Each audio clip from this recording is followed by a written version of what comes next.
This one is messy, okay? I'm not even gonna lie to you. We all have family secrets. Give me the tea. I couldn't imagine being married at 6, being a widow at 7, and being on a boat going to a whole nother country when I ain't never left my island at 10. That's a lot.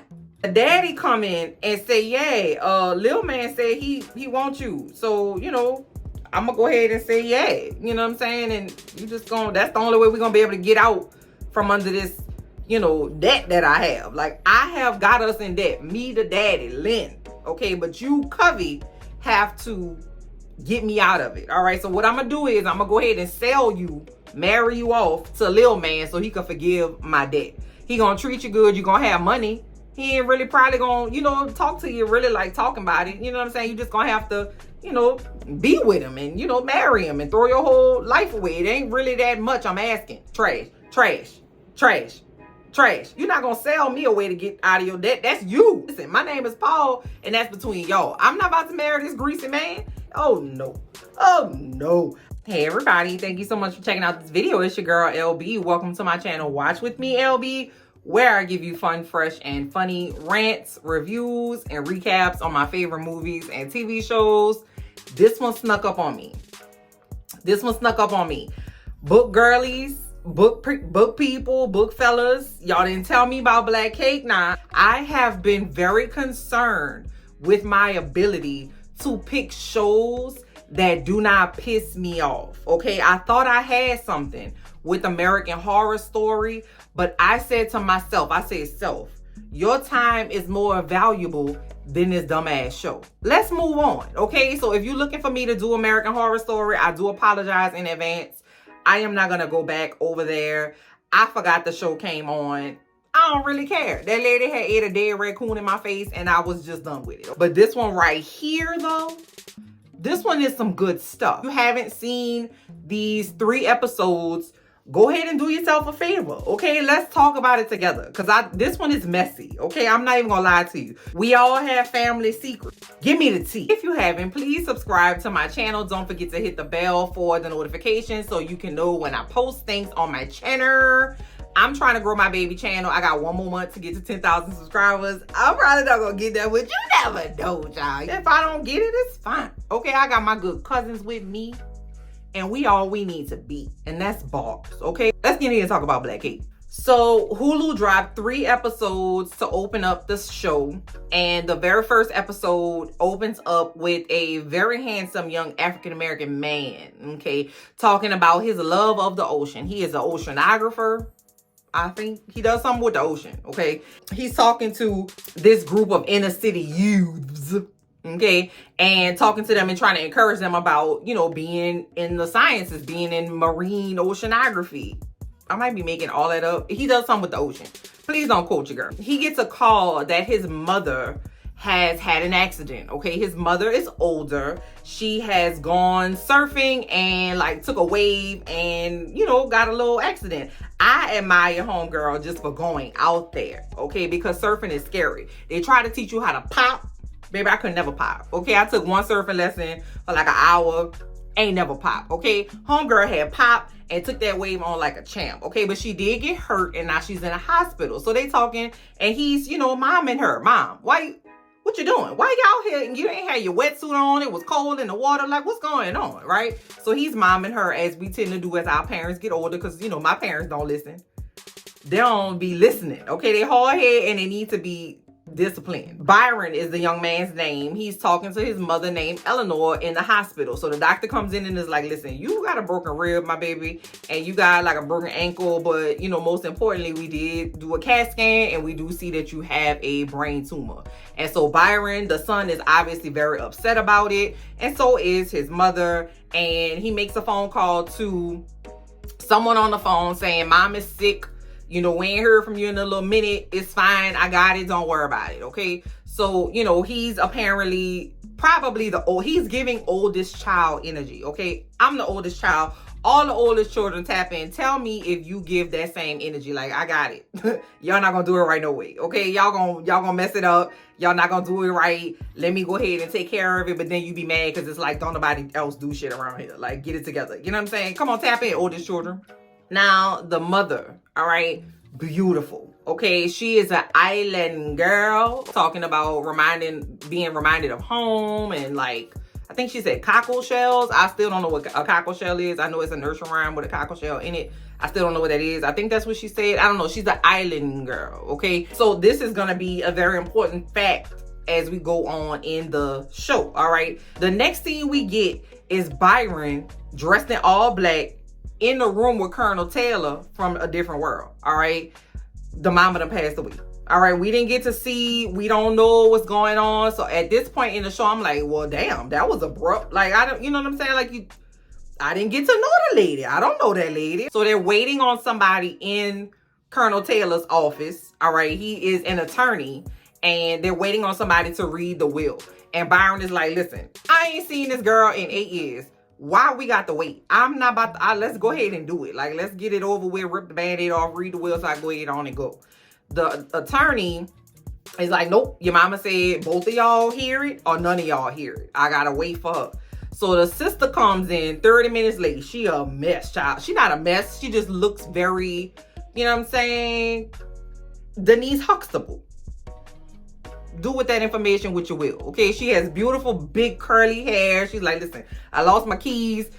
My car wouldn't start. I got caught in traffic. High Mess Express, okay? I very much relate to that. I am no longer the captain of the High Mess Express, but I'm damn sure still a passenger. The person that comes in and sits down is obviously his little sister. And the attorney says, your mama wrote y'all a letter. Here's the letter. Your mama wanted to tell y'all her story. She, you know, recorded it. I got it on the jump drive. We're gonna plug it in. She wants y'all to listen to it together.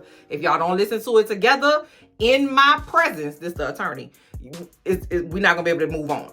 Okay, that's the rules. I'm gonna follow the rules because I don't have time to be playing with your mama. Your mama not gonna come up in here and ghost and like as a ghost and pinch the back of my arm, like, you know, in church. You know, your mama pinch your arm in church and stuff. Now what he said, no, I'm just saying for me, that's what I would have said. I don't play around with people's last wishes and what they would have wanted, especially if I knew they had that kind of energy when they was on earth. Baby, I'm gonna do what you said. Okay, you ain't about to pinch me. I'm about to sleep good. You ain't about to come pull my covers off of me at night. Okay, I don't play with the spirits. Because the mother is saying in her like voiceovers and in her recordings that by her keeping so much of her life a secret, she has kept her children from knowing about their lives, like knowing where they come from, right? And knowing where, you know, what makes them them, right? Has set all of this up knowing that she was going to eventually pass away. The children are at their mother's home. It's a beautiful home. Recording is saying, you know, I'm sorry that, you know, I lied to you, okay? Because my name is not Eleanor. My bad. I know you thought your whole life that my name was Eleanor. My fault. That's not it. I lied. So when I tell you this story, there are lots of people who wondered what happened to me, the girl I used to be, the girl that they knew me to be. I want you to tell them this story. The children are very confused about what's happening, right? Because you don't expect your mama to be lying to you. You know, like if your mama tell you that your puppy went to go live on a farm with other puppies so he could just, you know, be free, you expect that. And you go into your, you know, you be a full-grown adult. No, listen. Patches is upstate Virginia. Patches didn't die. Patches is in Virginia. Okay, he lives on a farm. He's like a working animal. You know, it was too cramped in the night ward, you know, so we had to send him to the farm. You know what I'm saying? Like, you be sounding stupid because your parents lied to you. You don't expect for your parents to lie to you and you just believe what they say. But then when you find out your parents are humans and they lie, you be like, hold up. Hold the line. And that is very evident by the look on her children's face. Calls them B&B, Byron and Benny. That's the children's names, okay? Now we getting into the story, okay? We learned that her name is actually Covey. She is Jamaican, all right? Covey is a swimmer. Covey has always been in the water, much like people tend to be when they live on an island. Is half Jamaican, half Chinese Jamaican, all right? Now, for a lot of people, they don't know that there are buku Chinese people who have Chinese origin, Chinese heritage on the island of Jamaica. So when I saw that there was a Chinese man, that her father was a Chinese man, there wasn't no jump back for me. I already knew what time it was with that, because one of my favorite people out of Jamaica is Tessa and Chin, okay? And she used to sing background for Jimmy Cliff, but then she made a song called Hideaway that I play at least once a week. If you know Tessa and Chin and you know Hideaway, baby, listen. Okay? Fire. Go find it. Go download it. It's like reggae and rock and roll together like they had a baby. And like, it just is amazing. Anyway, that's not what we're talking about. Anyway, Covey's mother, one of the most beautiful women I've seen in my life. All right? I'm trying to figure out how this lady is able to just walk around on earth without just being harassed all the time because she is beautiful. When I tell you, skin fire, dark, beautiful skin, cheekbones on 12,000, just phenomenal. And her father, his name is Lynn. Lynn is a shop owner, okay, in her parish in Jamaica.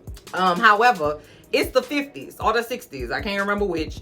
And people ain't got it like that, okay? So he's letting people buy on credit, but because they buying on credit, he don't have no money. So my boy Lynn, the daddy, Covey's daddy, is a gambler. He got to know when to hold him and when to fold him. He plays poker and he does a little cockfighting on the side, all right? And the mama, Covey's mama and daddy are, you know, watching her swim with her best friend Bunny, BFFs for life, girl power. Mama's like, listen, you got to lay off the cockfighting, baby. You got to be a L7. It's not a long-term solution.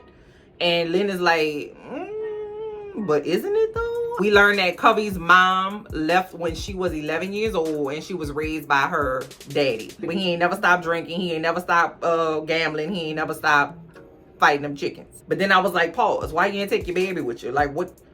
Why you why, you know, like for her mama, like why you left the little girl, you know what I'm saying? Like, what, that always is a pause for me because, you know, I just be wanting to know why. Like, you don't, you know, go ahead and go. Like, if you gonna go ahead and go. Just tell me why so I can determine whether or not you are a piece of trash or not. Like, they ain't tell me that just yet, so I'm just gonna wait until I decide whether this beautiful lady is a piece of trash. Covey is now, you know, 16 years old. She's a beautiful swimmer. She and Bunny are still best friends. And enter Gibbs Grant. Okay, Gibbs is the new boy in the parish. He has moved to town with his family and he saw Covey and was like, babe, I got to see what's going on, okay? Covey daddy didn't like that, okay? Because Covey is not allowed to date until she's 18. You know, a 16-year-old girl, tell her what to do and she gonna do the opposite of it. Child, go to sleep. No, I ain't never blinking my eyes again. She think Gibbs got a nice little pectoral muscle situation. She think that boy is fine, okay? He a new boy in town, chocolate drop, all right? He going to law school.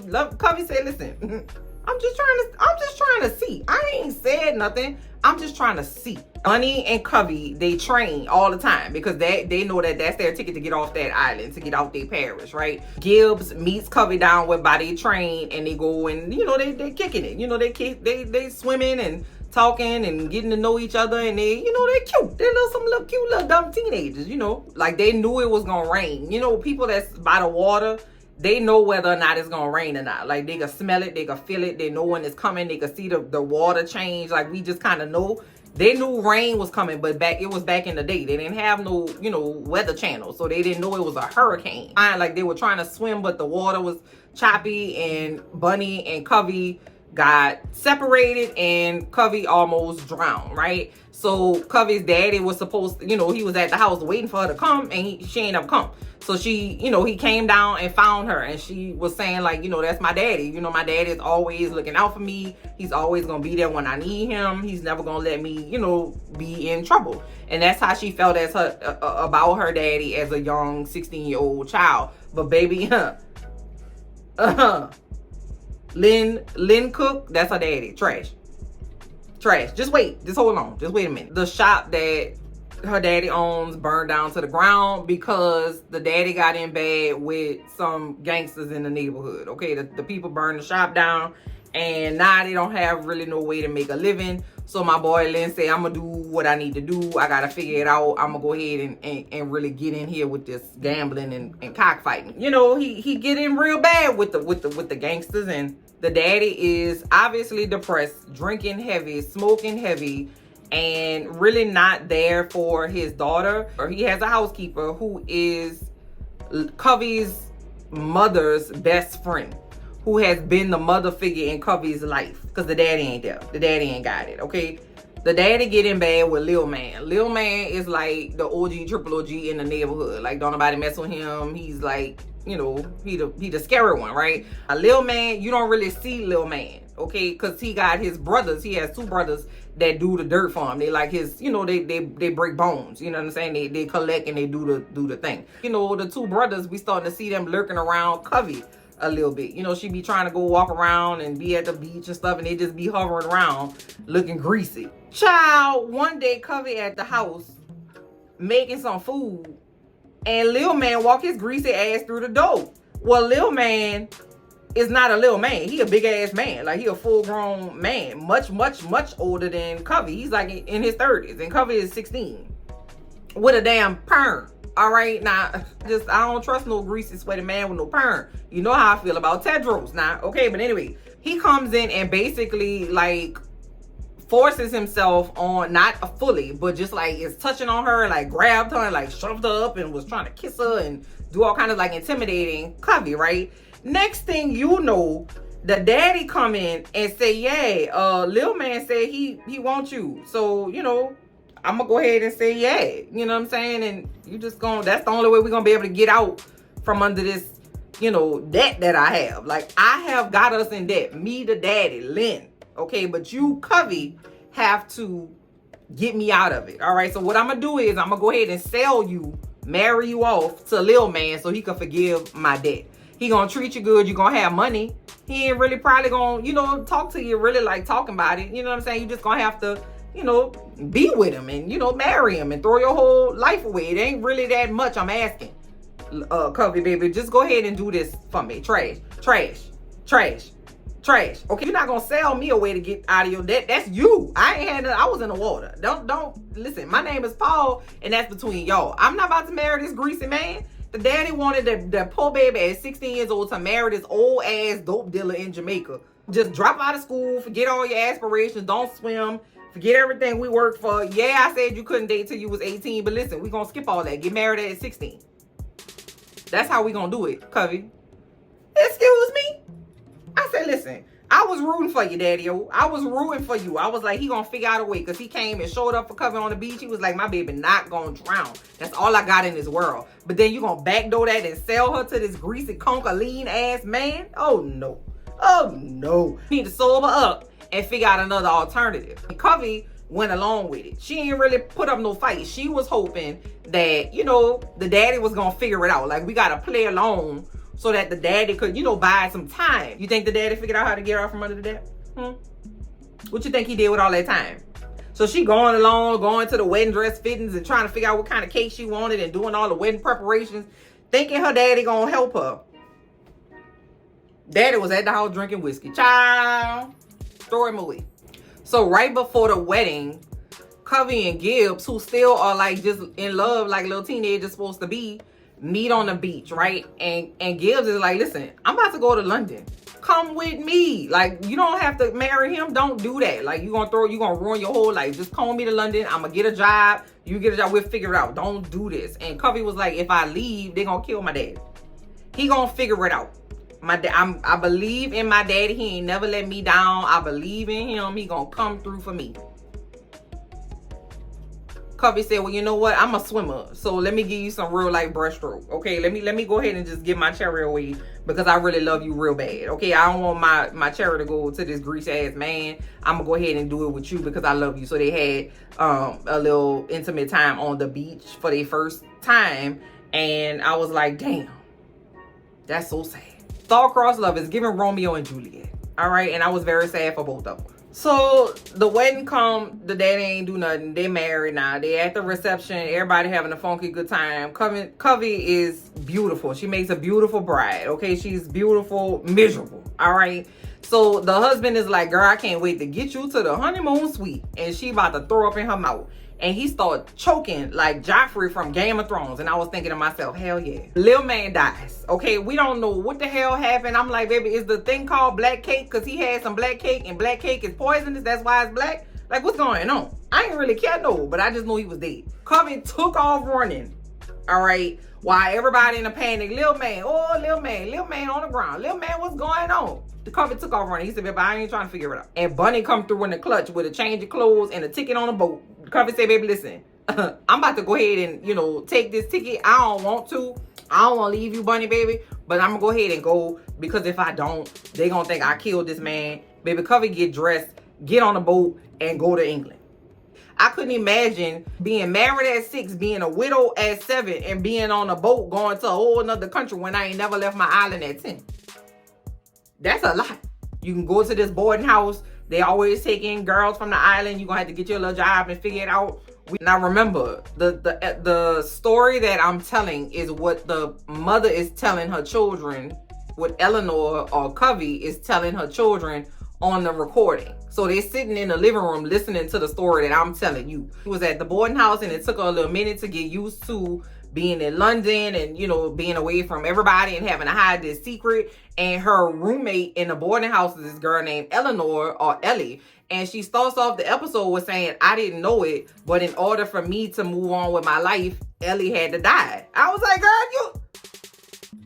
Covey, Ellie, Eleanor, who are you? And are you a murderer? Like, are you a serial killer? Like, are you trying to, like, make me, like, feel bad for you and, like, root for you the whole time you out here taking names?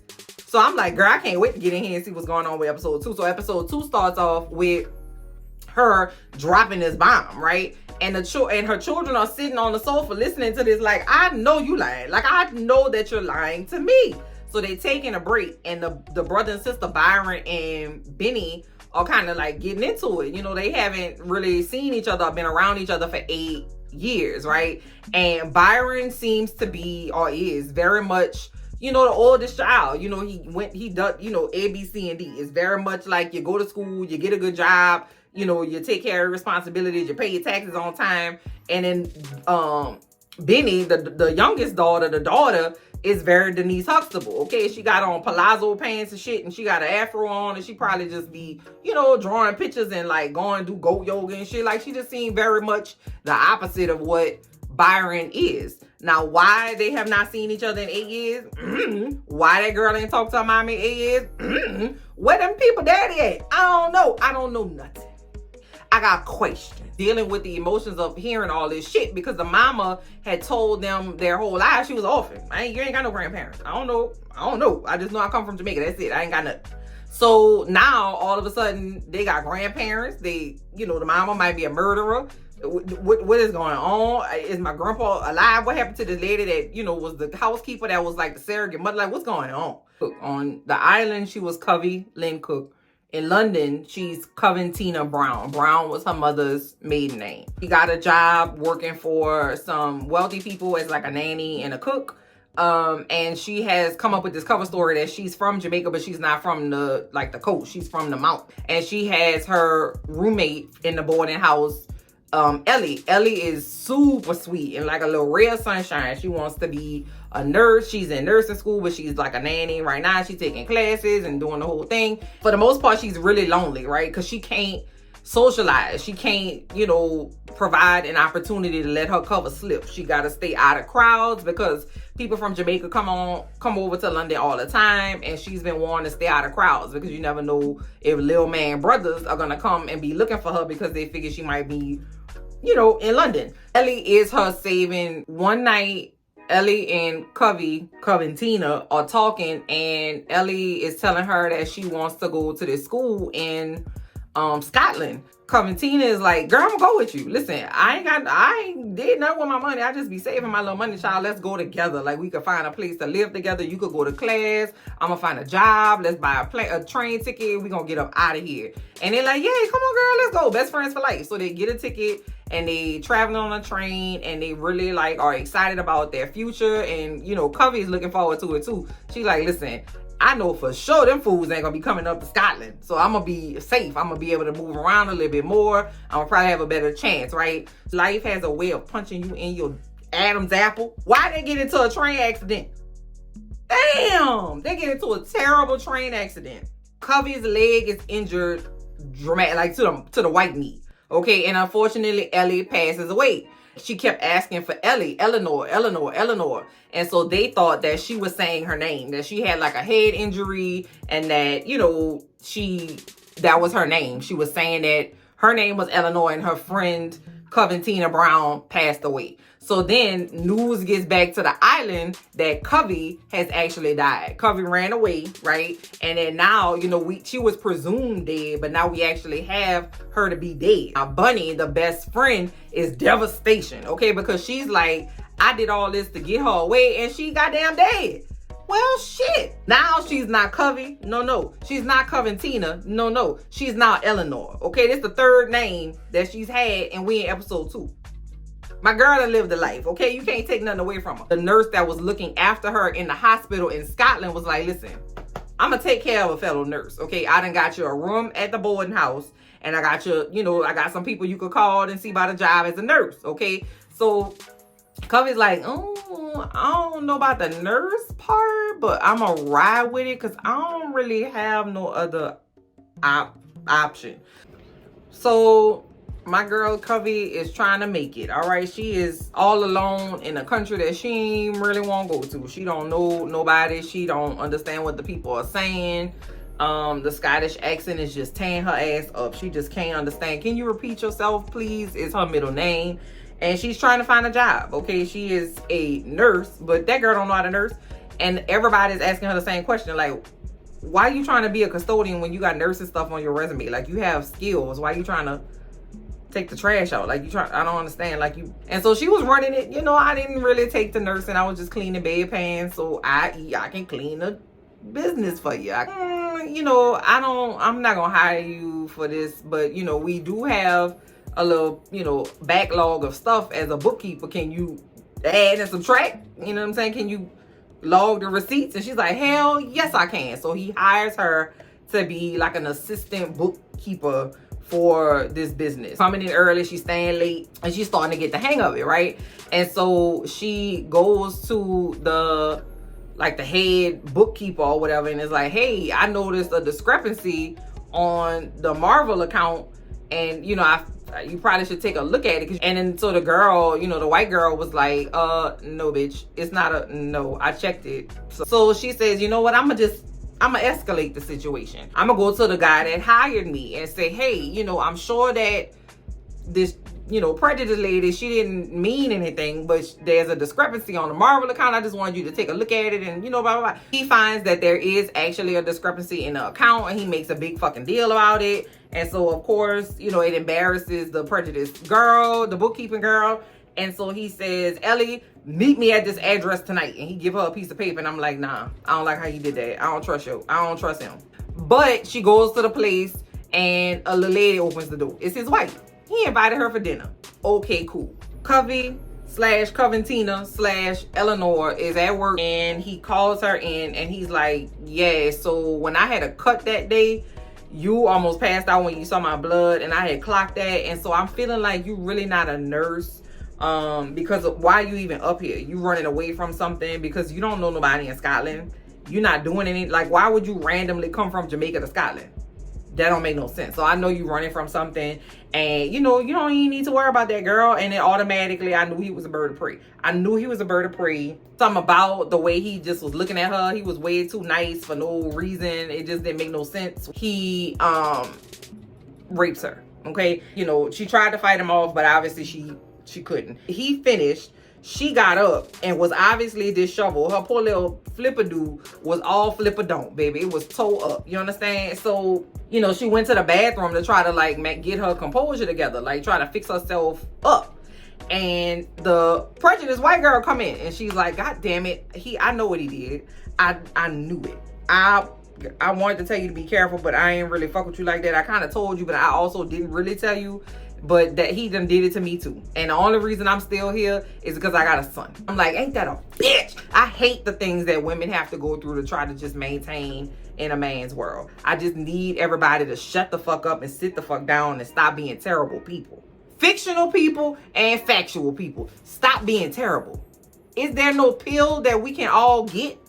Now, back in Jamaica, her daddy is just toe down, okay? So he tries to kill himself in the seat, okay? And so the housekeeper, the mama's best friend, Pearl, comes and get him out the water, take him to the house and cuss him out. You a coward. All right, you a coward. I ain't got to be over here no more. I told my best friend I was gonna do my best to help raise her child. The baby did. All right, I ain't about to stay in here with your trifling ass. I'm about to go. Back in Scotland, Covey, Coventina, Eleanor was like, you know what? I'm about to go ahead and go. It ain't nothing here for me. I don't want to be here. At least I know a little bit about London. So I'm going to just go ahead and go back to London. So when she gets back to London, she's walking down the street. And wouldn't you know who she runs into? But Gibbs, okay? Gibbs is fighting the power, baby, okay? He got his corduroy jacket on with his sugar bush, fighting the power with his fist in the air with a bullhorn. So I'm like, hell yeah, Gibbs, you better fight for the people, all right? And so as soon as she sees him, he sees her, all right? And that's where the third episode ends. Now, here's my theory. The lawyer, Mitchell, Mr. Mitch, I think his name is, that's what they call him, is Gibbs. All right. I don't know if that's them children daddy. I don't know who that is. I know that I think that's Gibbs. I don't know how we going to get there. I don't know what's going to happen. But baby, my girl has lived a life. She has been involved in a murder, an abandonment, a plot, an escape, fraud, sexual assault, traveling across state lines, all kind of stuff. And then she been lying to her children their whole lives. So I cannot wait to see what happens in episode 4. Please comment down below and let me know what you thought of this recap and those 3 episodes. If you are not watching this show, fix that. So thank you so much for watching, and I appreciate you. I'm going to talk to you later. Okay, y'all? Bye.